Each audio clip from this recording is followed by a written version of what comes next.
Hi, I'm Ailean Bryant. Welcome to my kitchen. Today we're going to make Scotch broth, which is a favorite of everyone. And if you don't like root vegetables, you're going to like them after you try this. We start with an array of root vegetables. There's parsnips, turnips, carrots, celery, fresh thyme, and rutabaga.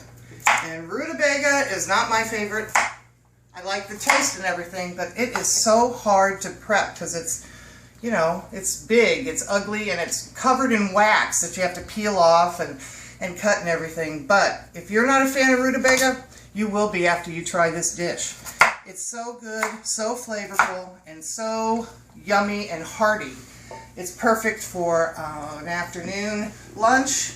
It's also perfect to side with sandwich or anything else you might like with dinner or supper. We have rutabaga here. We also have turnips. Scotch broth has been a family favorite of ours for a long, long time. My background and ancestry is Scottish, and my mom used to tell us a story about how Granddad Moffat used to always make on Sunday morning a pot of Scotch broth, and then he kept it on the back burner so that if guests or friends dropped by, he always had something warm that he could give them and something tasty, and never wanted them to feel like they were intruding.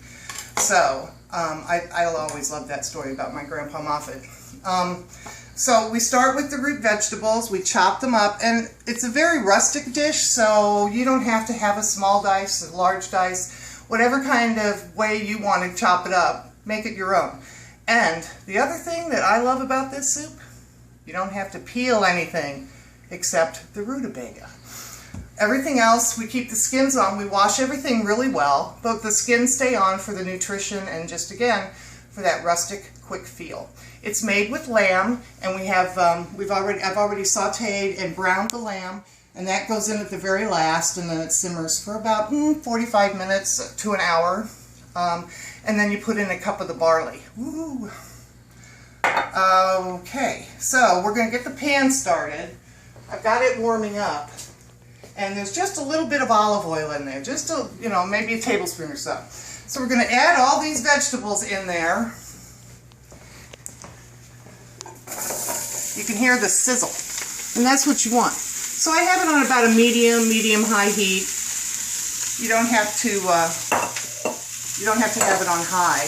And I make everything still in the bowl that my mom used to make all of her cakes and pies, and I remember at 5 years old peeling shrimp and putting them in this bowl. So this was really something I wanted to keep a hold of after my mom had passed. So it excites me that I have it. So we're going to stir these just a little bit. Make sure everything kind of gets coated with the olive oil. We're going to add salt and pepper. And fresh thyme goes in this also. See how pretty the colors are? It's a beautiful combination of root vegetables. And my mom always used the greens of the celery tops on this because she said it added extra flavor and that the celery always got ignored. This is the lamb. We're going to put this in with the vegetables, and they all kind of cook together. The juices from the lamb we add those too. Don't forget those. It's always a good thing.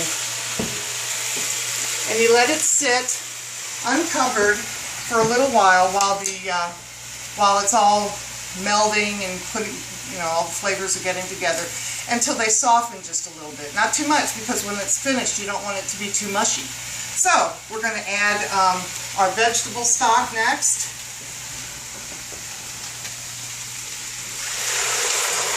Oh, I love that sound.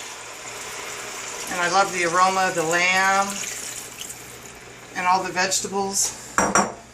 Okay, so we put that in there. That was 2 quarts of vegetable stock. You can make your own, or you can use store-bought. That's fine too. I tend to save all the end bits of my root vegetables when I cut them up. I put them in a bag and pop them in the freezer, and then I have them ready for me to make stock whenever I need to make stock. Okay, so we're going to let that bubble. Here's our fresh thyme. We're going to put, I put a pretty good amount in here. I'm going to say 5-6 sprigs. And then we're going to cover it and let it come up to a bubble, and then we'll lower it down and simmer it. Scotch broth was always something that my mom made in the fall, of course, and we always had it for Halloween. She wanted us to have something warm and you know, satisfying in our tummies before we went out to get candy and go trick-or-treating. And then when we got home, we used to have a little top off of Scotch broth while we were divvying out candy. My brothers and sisters and I used to swap candy all the time, and it was fun to watch our kids, our 4 kids, do the candy swap on Halloween too. So another family tradition. I'm going to add, now that enough time's gone by, I'm going to add the barley to the pot. And again, you don't want to do this until, you know, it's a good 45 minutes to an hour in. About a cup of barley will be sufficient.